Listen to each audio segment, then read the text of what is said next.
സുഹൃത്തുക്കളെ, നമ്മൾ ഇപ്പോൾ ഉള്ളത് ജബലന്നൂറിലേക്ക് കയറുന്ന രണ്ടാമത്തെ സ്റ്റേജാണ്.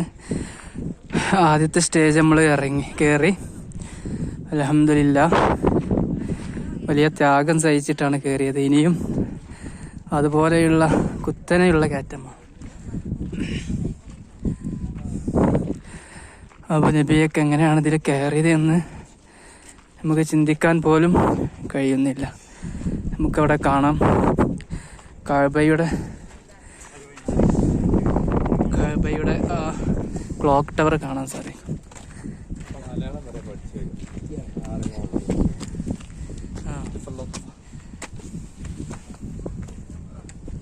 നാരങ്ങാവെള്ളം കുടിച്ചോ?